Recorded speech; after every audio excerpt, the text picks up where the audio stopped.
The autonomic nervous system is divided into two divisions, the sympathetic and the parasympathetic.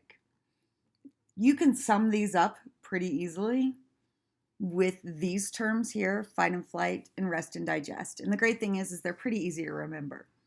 And if you just remember the fight or flight, sympathetic, rest and digest, parasympathetic, you can pretty well predict what the effect is going to be on your body.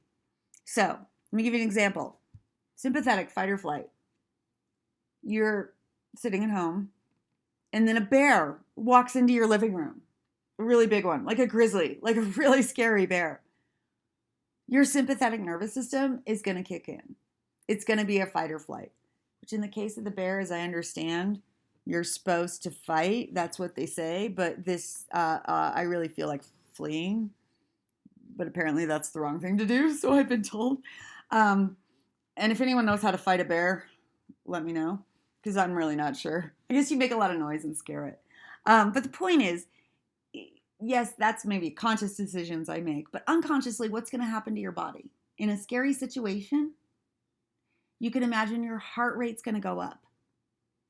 And a bunch of other things are going to happen as well. I just have a list. I'm going to just throw it out there. As soon as I get on that slide, hold on. There we go. Your pupils are actually going to dilate. So you can see the bear better because you need to see what it is that's about to kill you.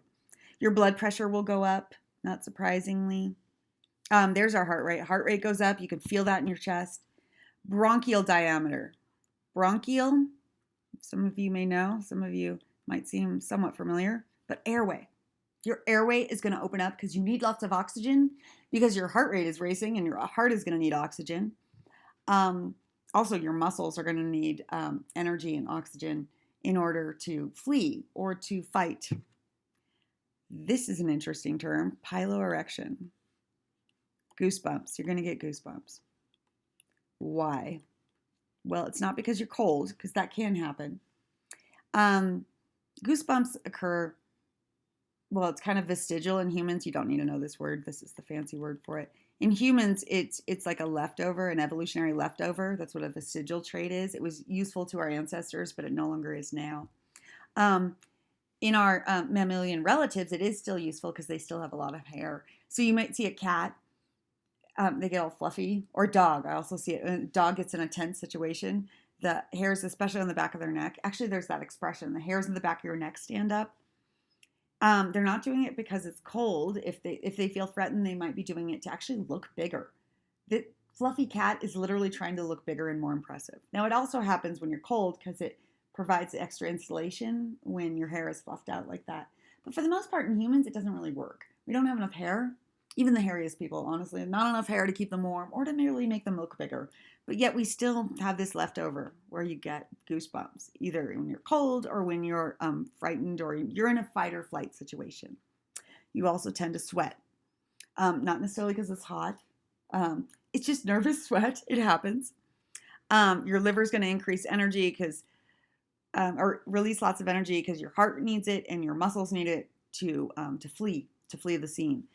However, your rest of your digestive system, your gut, is going to stop working because actually gut does need energy to push the food along and to absorb nutrients, which can include energy molecules. However, you have to spend a little energy in order to get energy, and you don't have time for that right now. That takes time, and you don't have any. So you're going to stop your gut for now, and whatever stored energy you've got in your liver, you'll let that go. And then you're going to have to absorb nutrients and energy later on when you have more time. So I'm going to erase this because I made a mess, and I need to talk about the other system, which maybe I'll do in blue because it's the restful one. So rest and digest. Don't think of a bear walking into the room. Think of watching Netflix on your couch, binge watching Netflix on your couch because you have nothing else to do because you're not allowed to leave your house. And you're eating popcorn or whatever other food, your comfort food might be. Then what happens to your body in that state? Well, pretty much the opposite of this. It's going to be the opposite of fight and flight.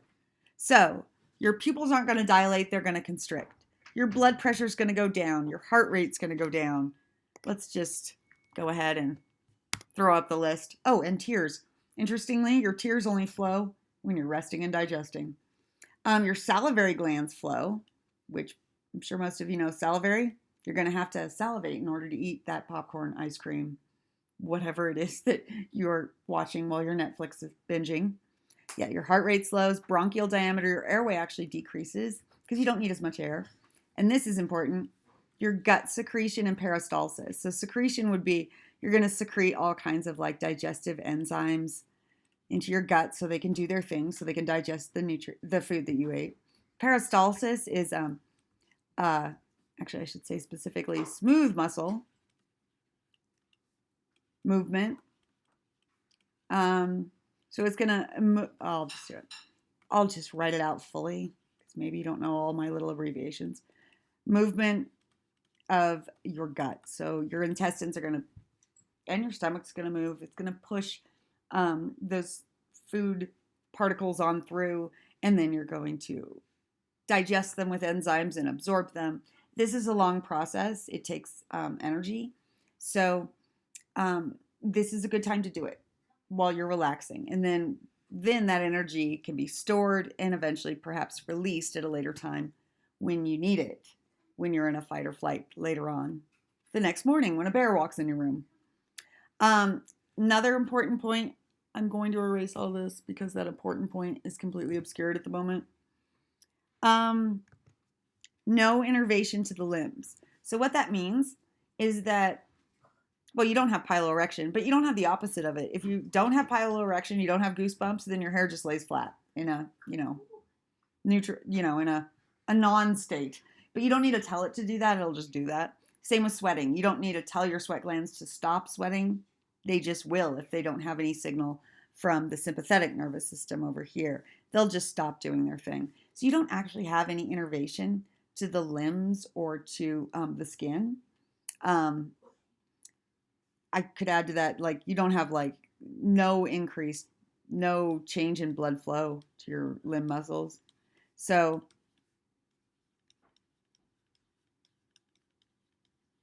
that is also the case, and I'll just clarify.